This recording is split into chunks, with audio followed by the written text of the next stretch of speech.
Assalamualaikum warahmatullahi wabarakatuh. Hari ini saya akan menjelaskan mengenai materi terkait dengan topik manajemen proyek. Baik, langsung saja kita masuk ke materi hari ini. Untuk buku yang dipakai masih tetap sama ya, pakai bukunya Heiser. Ada versi Indonesianya juga terkait dengan manajemen operasi. Nah, untuk tujuan pembelajaran di hari ini adalah terkait dengan bagaimana kita memahami perencanaan proyek, menjelaskan teknik manajemen proyek dengan metode PERT, kemudian menentukan jadwal proyek. Yang keempat, menjelaskan variabilitas waktu aktivitas, dan yang kelima adalah menjelaskan teknik manajemen proyek menggunakan CPM. Nah, proyek sendiri,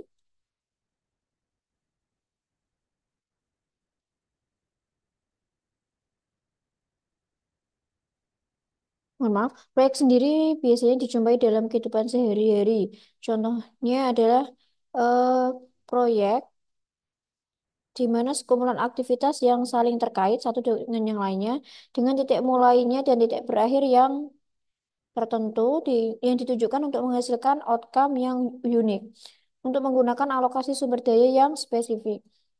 Contohnya adalah proyek pembangunan jembatan, proyek pembangunan apartemen, gedung, dan lain-lain. Nah, ciri-ciri proyek itu biasanya dia punya keunikan tertentu, kemudian temporer, kemudian unitnya tunggal, dan banyak aktivitas yang saling terkait satu sama lain. Nah, kumpulan dari beberapa proyek biasanya disebut dengan program. Nah, di dalam manajemen proyek itu ada tiga fase yang harus kita ketahui. Yang pertama adalah planning atau perencanaan, yang kedua ada penentuan jadwal, dan yang ketiga adalah pengendalian. Nah, di dalam perencanaan, di manajemen proyek merupakan fase untuk menyiapkan apa tujuan dari proyek, menggambarkan proyek, dan mengorganisasikan tim atau tenaga kerja. Yang kedua ada penentuan jadwal, di mana fase ini berkaitan dengan orang, pendanaan, sumber daya lain untuk kegiatan-kegiatan tertentu dan merealisasikan setiap aktivitas terhadap aktivitas lainnya. Yang ketiga ada pengendalian. Nah, pengendalian ini Pengendalian ini di sini perusahaan mengawasi sumber daya, baik sumber daya alam, sumber daya manusia, kemudian biaya, kualitas, dan anggaran, serta merevisi perbaikan perencanaan, meningkatkan sumber daya untuk mencapai waktu dan biaya yang diminta. Nah, di sini ada contoh-contoh proyek, misalnya kita perlu proyek membangun gedung, proyek untuk penelitian dibutuhkan planning, kemudian dibutuhkan penentuan jadwalnya kapan, kemudian pengendalian. Nah, di sini ada eh, planning the project. Ada perencanaan di mana saat pertama adalah kita menentukan tujuannya. Tentunya kita harus mengetahui waktu dan biaya yang digunakan untuk mencapai suatu tujuan. Kemudian mendefinisikan project dengan menetapkan ruang lingkup dan waktunya. Kemudian membuat sebuah work breakdown structure untuk menentukan siapa saja yang harus melaksanakan tugasnya. Kemudian menetapkan sumber daya yang dibutuhkan, baik itu sumber daya alam, sumber daya manusia, dan sumber daya lainnya. Kemudian yang terakhir adalah membentuk organisasi atau institusi.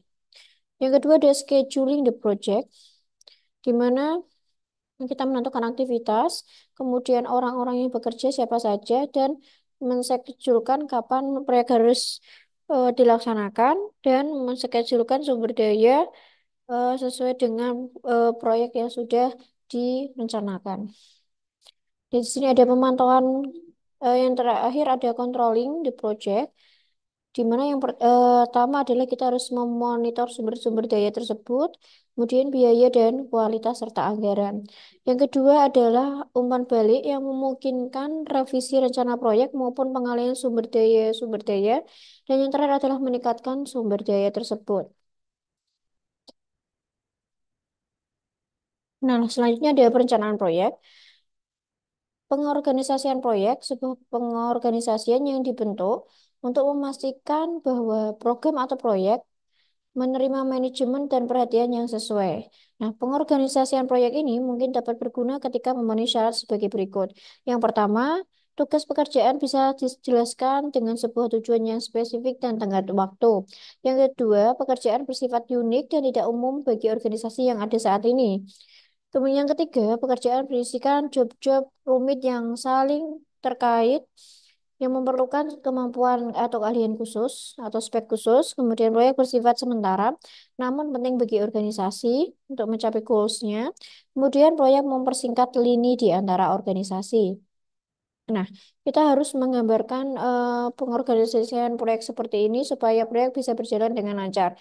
Dimulai dari ada presidennya atau mungkin direksinya, kemudian ada bagian divisi human resource, marketing, finance, design, quality management, production. Kemudian proyek pertama dikerjakan oleh manajer proyek, me- me- mechanical engineering, kemudian uji engineering, teknik uji, kemudian teknisi. Kemudian untuk proyek dua dikerjakan oleh eh, beberapa divisi lainnya. Kemudian, manajer proyek bertanggung jawab untuk memastikan apa saja. Yang pertama adalah semua kegiatan-kegiatan yang diperlukan sesuai dengan urutan yang benar dan tepat waktu. Yang kedua adalah proyek sesuai dengan anggarannya. Yang ketiga adalah proyek memenuhi tujuan atau goals yang terkait dengan kualitas proyek. Yang keempat adalah orang yang ditugaskan pada proyek menerima motivasi, arahan, dan informasi yang diperlukan untuk melakukan pekerjaannya. Nah, biasanya organisasi proyek ini dipimpin oleh manajer proyek atau ada mandornya biasanya. Mohon maaf. Nah, eh, tugas manajer proyek yang pertama adalah mengkoordinasi aktivitas kegiatan supaya berjalan lancar. Kemudian yang kedua adalah mengawasi dan memonitor jadwal serta biaya. Nah, tanggung jawab manajer proyek sendiri itu memastikan apa saja. Yang pertama adalah seluruh kegiatan diselesaikan sesuai dengan deadline-nya. Kemudian yang kedua, proyek tidak boleh melebihi anggaran, harus sesuai dengan anggaran yang dibuat atau RAB-nya. Kemudian yang ketiga, kualitas proyek sesuai dengan kriteria yang telah ditetapkan. Dan yang keempat adalah anggota tim proyek memperoleh motivasi, arahan, serta informasi. Nah, manajer proyek juga harus mempunyai karakter-karakter sebagai fasilitator, komunikator, pengambil keputusan, atau dan mampu mengorganisir aktivitas dari beragam disiplin. Nah, anggota-anggota dari tim proyek itu juga harus mempunyai kompetensi teknis, mempunyai spesialis teknisnya, sensitivitas terhadap setiap perubahan atau kejadian, dan dedikasi yang tinggi untuk menyelesaikan proyek tersebut. Nah, di sini ada masalah-masalah etis yang dihadapi dalam manajer proyek, yaitu kadang-kadang dia harus berurusan dengan satu penawaran hadiah dari kontraktor. Yang kedua adalah pressure untuk mengubah laporan status untuk menutupi kenyataan penundaan. Yang ketiga adalah laporan palsu untuk pembebanan waktu dan pengeluaran. Yang keempat adalah tekanan untuk mengkompromikan kualitas agar memperoleh bonus atau menghindari penalti terkait dengan schedule. Nah, selanjutnya ada struktur perincian kerja, yaitu menjelaskan proyek dengan membaginya ke dalam sub-sub komponen utama atau tugas, yang kemudian dibagi ke dalam komponen yang lebih detail lagi, dan akhirnya ke dalam serangkaian aktivitas serta biaya yang terkait dengannya. Nah, struktur perincian kerja umumnya menurunkan jumlahnya dari atas hingga ke bawah dan tersusun seperti di bawah ini.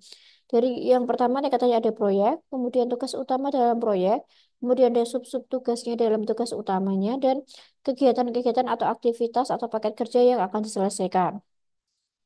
Nah, work breakdown structure adalah aktivitas unit terkecil dari pekerjaan. Setiap aktivitas membutuhkan waktu dan sumber daya, baik sumber daya alam dan sumber daya manusia. Yang ketiga ada manajer proyek, membuat suatu jadwal kegiatan dan mengendalikannya. Dan setiap kegiatan harus memiliki pemilik yang bertanggung jawab untuk menjalankan pekerjaannya. Nah, ini gambar struktur perincian kerja bisa dilihat bersama-sama. Selanjutnya adalah penentuan scheduling.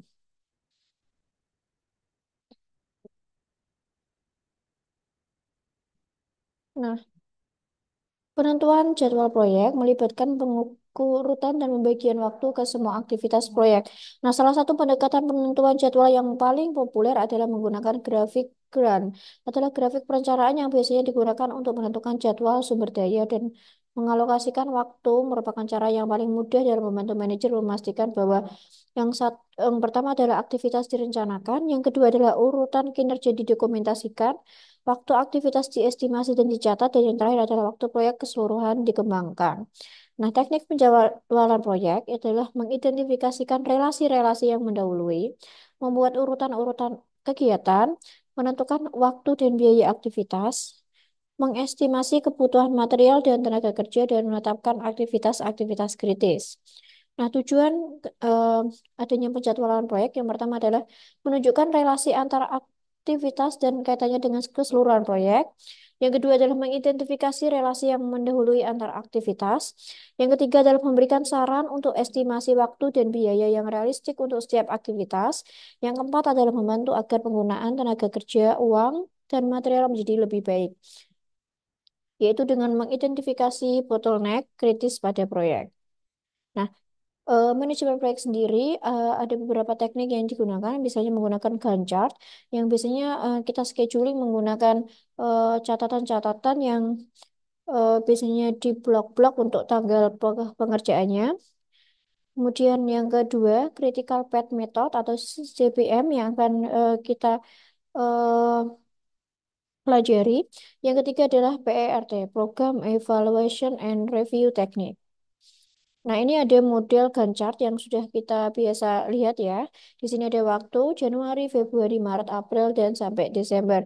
Nah, ada bagiannya sendiri, kegiatannya ada mendesain, memprototype, menguji, merevisi, sampai memproduksi. Nah, ada waktu tenggatnya masing-masing dengan cara memblok dari waktu-waktu yang dikerjakan. Nah, contohnya seperti ini juga. Ini dari eh, perusahaan penerbangan passengers. Nah, selanjutnya ada penentuan jadwal proyek memiliki beberapa tujuan. Nah, seperti menunjukkan hubungan dari masing-masing kegiatan dengan yang lainnya dengan keseluruhan proyek. Yang kedua adalah mengidentifikasi hubungan yang lebih diutamakan di antara berbagai aktivitas. Yang ketiga adalah mendorong pengaturan waktu realistik dan estimasi biaya untuk masing-masing kegiatan. Dan yang terakhir membantu menjadikan lebih baik penggunaan orang, uang, dan sumber daya material dengan mengidentifikasi kemacetan utama dalam proyek. Selanjutnya ada pengendalian proyek. Nah, di sini ada program-program untuk menghasilkan berbagai laporan. Yang satu adalah perincian biaya yang detail untuk masing-masing job. Yang kedua adalah kurva total program buruh. Yang ketiga adalah tabel distribusi biaya. Yang keempat ada rangkuman biaya dan jam fungsional. Yang kelima ada peramalan bahan mentah atau bahan baku dan pengeluarannya. Yang keenam ada laporan-laporan varian, laporan analisis waktu, dan laporan status kerja. Nah, yang kita akan pelajari di sini adalah teknik manajemen proyek menggunakan PERT dan CPM. Merupakan sebuah teknik jaringan yang telah dikembangkan dari tahun 1950 sampai sekarang, di mana CPM itu oleh DuPont for Chemical Plant tahun 1957 dan PERT dikenalkan oleh Baybos, Allen, dan Hamilton di Amerika Serikat yaitu tahun 58 dengan mempertimbangkan relasi yang mendahului dan saling bergantung satu sama lain. Nah, masing-masing menggunakan estimasi waktu aktivitas yang berbeda-beda. Nah, ada teknik manajemen proyek sendiri, ada PRT dan CPM tadi. Kalau Gantt chart sudah kita biasa lakukan. Nah, untuk part dan CPM ini merupakan teknik tinjauan ulang dan evaluasi program atau yang dikenal dengan PERT, sebuah teknik manajemen proyek yang menggunakan tiga waktu estimasi untuk masing-masing aktivitas. Itu bedanya PERT dengan CPM. Sedangkan kalau CPM merupakan teknik manajemen proyek yang menggunakan satu faktor waktu per aktivitas. Jadi kalau biasanya PRT itu ada tiga waktu untuk mengestimasi, sedangkan CPM itu hanya satu waktu per aktivitas. Nah, teknik manajemen proyek per- dan CPM keduanya memiliki 6 langkah yang hampir sama sebagai berikut. Yang pertama adalah menentukan proyek dan menyiapkan struktur perincian kerja. Yang kedua adalah mengembangkan hubungan antar kegiatannya. menentukan aktivitas mana yang harus didahulukan dan mana yang harus mengikuti kegiatan lainnya. Yang ketiga adalah menggambarkan jaringan-jaringan yang menghubungkan semua kegiatan. Yang keempat, menentukan waktu dan estimasi biaya pada masing-masing kegiatan. Kemudian yang kelima, menghitung jalur waktu terpanjang melalui sebuah jaringan. Hal ini disebut dengan jalur kritis. Dan yang keenam adalah menggunakan jaringan untuk membantu perencanaan, penentuan jadwal, pengawasan, dan pengendalian proyek. Nah, di sini ada diagram jaringan dan pendekatan. Terdapat dua pendekatan untuk menggambarkan sebuah jaringan. Yang pertama adalah aktivitas pada titik simbol atau activity on node. Kita berikan singkat AON, sebuah diagram jaringan di mana titik simbol menandakan kegiatan. Yang kedua ada aktivitas pada tanda panah atau AOA, activity on a row, sebuah diagram jaringan di mana tanda panah menandakan aktivitas. Nah, di sini ada AOA dan AON. Kalau AON di sini bentuknya tanda panahnya di luar lingkaran.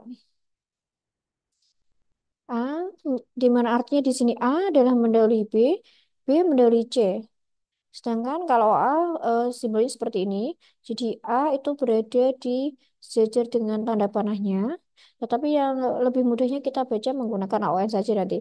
Ini juga artinya sama, A mendahului B dan B mendahului C. Begitu juga dengan contoh dari huruf B, A dan B harus selesai terlebih dahulu sebelum C.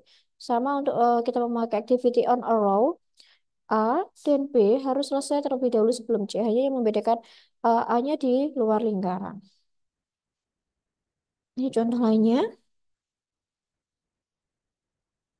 Baiklah, kita langsung saja ke bagaimana menyelesaikan PRT dan CPM. Nah, dalam menentukan jadwal proyek, yang pertama adalah kita harus menganalisis jalur kritis, adalah sebuah proses yang membantu menentukan sebuah jadwal proyek.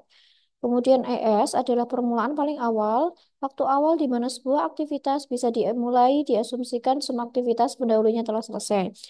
Kemudian penyelesaian paling awal kita ke singkat IF, yaitu earliest finish, waktu paling awal di mana sebuah aktivitas bisa diselesaikan.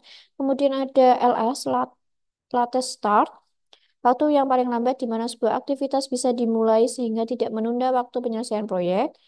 Dan yang terakhir adalah LF, latest finish, waktu yang paling lambat di mana sebuah aktivitas harus selesai sehingga tidak menunda dalam waktu penyelesaian dari keseluruhan proyek. Nah, bentuknya seperti ini. A itu menunjukkan nama atau simbol-simbol aktivitas. Ada aktivitas A, B, dan seterusnya. ES itu mulai paling awal. Kemudian EF itu selesai paling awal. LS mulai paling lambat di sebelah kiri. Karenanya adalah FS selesai paling akhir. Dan di bawahnya di sini ada durasi kegiatannya. Nah, kita harus paham dengan lingkaran ini ya, untuk patokan mengerjakan penyelesaian-penyelesaian studi kasus. Oke, next, saya carikan soal di contoh untuk pengerjaan tugasnya.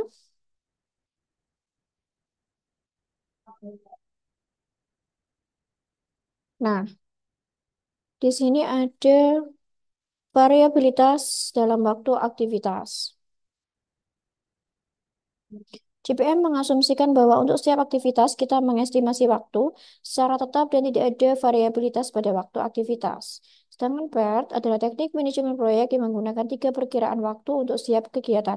Nah, tiga perkiraan waktu tersebut ada waktu optimis jika segala sesuatunya sesuai dengan rencana, waktu pesimis jika dijumpai kondisi yang tidak diinginkan, dan waktu moderat adalah waktu estimasi realistik.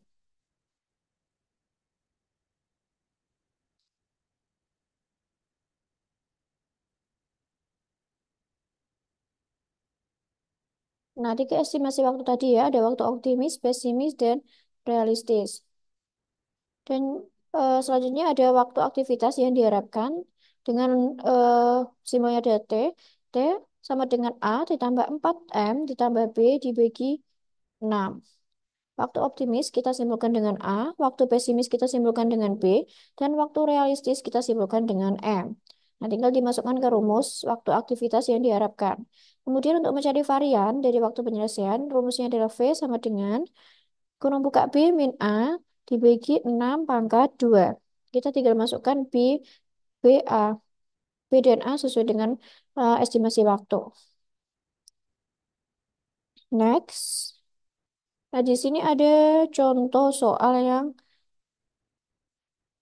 untuk PIRT ya. Cara teknik PIRT-nya adalah yang pertama untuk menyelesaikan soal-soal teknik part. Yang pertama adalah kita harus tahu waktu optimisnya atau A-nya itu kapan, waktu pesimisnya kapan, dan waktu realisnya atau M-nya itu kapan.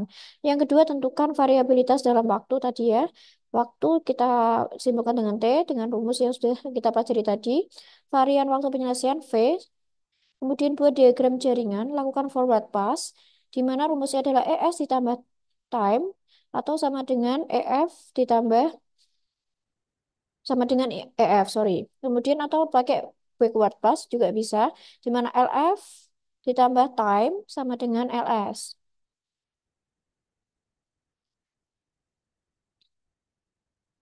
Kemudian menentukan slack time, yaitu menggunakan rumus LS min IS atau LF atau EF.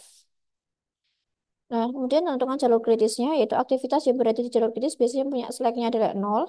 Kemudian yang terakhir menentukan lama total waktu penyelesaian proyek didapatkan di jaringan akhir. Nah, langsung saja kita ke soal saja biar tidak kesulitan. Berikut ini tabel aktivitas sebuah proyek dengan 3 perkiraan waktu penyelesaian masing-masing aktivitas. Nah, di sini ada aktivitas A, B, C, dan seterusnya. Ada aktivitas pendahulu, waktu optimis, waktu realistis, dan waktu pesimis. Ketika ada tiga waktu seperti ini, berarti kita selesaikan dengan menggunakan teknik PERT. Ketika ada satu, baru memakai CPM. Nah, ada tiga pakai cara teknis PERT. Oke, kita selesaikan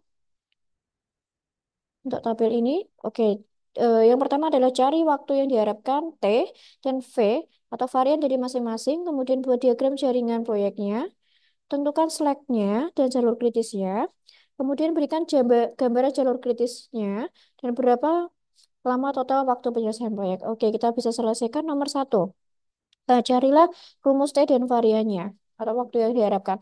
T tadi A ditambah 4M ditambah B dibagi 6. Oke, tinggal kita masukkan ke tabel. Aktivitas A, A-nya berapa? Kita lihat dari A-nya adalah 1, M-nya 2, dan B-nya adalah 9 dari aktivitas A dan seterusnya sampai E. Kita masukkan ke rumus. Tinggal menginputnya ke sini. Ketika sudah, kemudian kita kerjakan T. T itu rumusnya tadi ya, A ditambah 4M tambah B dibagi 6. Kita masukkan rumus tersebut ke aktivitas A. A-nya ada tadi 1 ditambah 4 kali 2 ditambah 9 dibagi 6. Hasil waktunya adalah, waktu yang diharapkan dari A adalah 3. B juga pengerjaannya hampir sama ya. Tinggal dimasukkan A berapa, M-nya berapa, dan B-nya. Kemudian V itu rumusnya B min A dibagi 6 kuadrat. Jadi B-nya tadi adalah 9 dikurangi A-nya 1 dibagi 6 kuadrat hasilnya 1,78. Nah, begitu pula ketika mengerjakan B sampai E itu pakai cara varian dari masing-masing tersebut, pakai rumus V. Ketika sudah kita kerjakan nomor satu, kita bisa mengerjakan soal nomor 2. Membuat diagram jaringan proyek dengan lengkap. Dimulai dari aktivitas E sampai aktivitas E. Nah, di mana tadi soalnya adalah ini ya. Kita pelajari lagi bahwa aktivitas pendahulu AB, C akan dikerjakan ketika AB selesai, D dikerjakan ketika C selesai, dan E dikerjakan setelah C selesai. Nah, kita bisa bikin diagram jaringannya sebagai berikut ya, dengan menggunakan rumus forward pass dan backward pass. Yang pertama adalah A, dimulai start dulu, tetap dimulai dari start. Kemudian B, karena tidak ada menyuruh di sebelah sini. Kemudian C dikerjakan ketika A dan B selesai. Kemudian D dikerjakan ketika C sudah selesai. Kemudian E dikerjakan juga C selesai. Kemudian jangan lupa dikasih kalau ada start berarti ada end.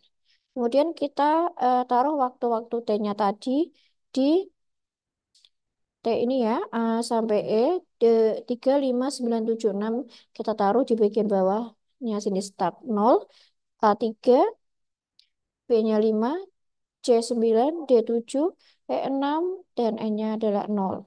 Setelah itu kita kerjakan menggunakan rumus forward pas rumusnya ES sama dengan time.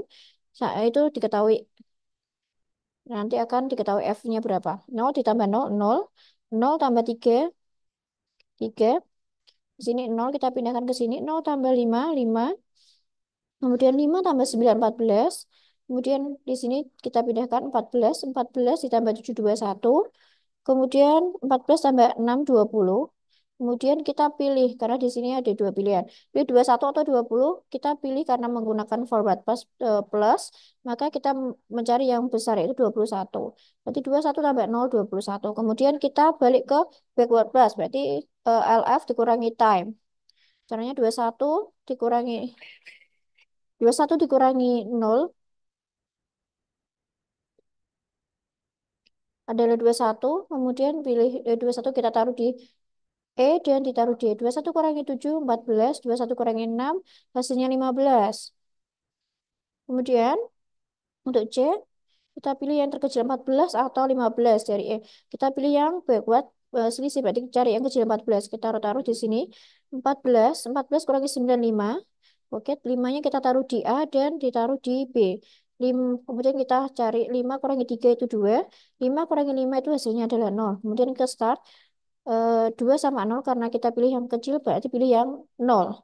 Jadi 0 kurangi 0 hasilnya tetap 0. Maka terbentuk diagram jaringan seperti ini. Ketika kita sudah membuat diagramnya, tentukan slack time. Nah, tadi rumusnya slack time adalah mencari yang aktivitasnya 0. Itu dikatakan akan ada terjadi slack ketika slack time waktu dari beberapa aktivitas itu menandakan 0. Oke, kita cari dulu dari slack time A. Slack itu rumusnya adalah LS dikurangi ES. LS dikurangi ES atau LF dikurangi EF. Jadi kita lihat dulu. LS dikurangi F dari ini. 2 dikurangi 0. 2. Berarti di sini tulis 2 select termnya. B. 0 dikurangi 0. 0. Berarti ini B. 0. C-nya 5 kurangi 5. 0. D-nya 14 kurangi 14. 0. E. 15 kurangi 14. Berarti di sini 1. Oke, kalau sudah kita taruh jalur kritisnya. Di sini A, jalur aktivitasnya segmennya 2, berarti tidak jalur kritis. B, 0, berarti dikatakan jalurnya adalah kritis. Iya. C, 0, maka dia dikatakan kritis. Ya. D, kritis. Dan E, 1, tidak kritis. Maka kita temukan bahwa jalur kritisnya berada di B, C, D. Berarti start, B, C, D, N itu adalah jalur kritisnya. Oke, berarti dari start kita yang warna merah ini ya B, C, D, E dikatakan sebagai jalur kritisnya. Kemudian pertanyaan terakhir, berapakah total waktu penyelesaian proyeknya? Yaitu dilihat dari eh, diagram jaringan di akhir, yaitu yang menunjukkan end atau finish. Berarti di sini ya, di ujung adalah 21 minggu. Jadi waktu penyelesaian proyek adalah 21 minggu. Oke, sekian untuk latihan soal untuk teknik part. Nah, silakan bisa dikerjakan untuk tugas teknik PERT di slide selanjutnya. Bisa dikerjakan secara kelompok dan dikumpulkan salah satu dari mahasiswa sesuai dengan perwakilan kelompok. Nah, untuk teknik CPM itu hampir sama dengan teknik PERT ya, yang dikerjakan yang ini silakan tugasnya dikerjakan. Nah, untuk CPM itu sama ya. Nah, ini lebih enak lagi waktu yang diketahui sudah ada satu, tinggal dimasukkan saja ke diagram jaringannya. Oke, sekian dari saya. Kurang lebihnya mohon maaf. Wassalamualaikum warahmatullahi wabarakatuh. Selamat belajar semuanya.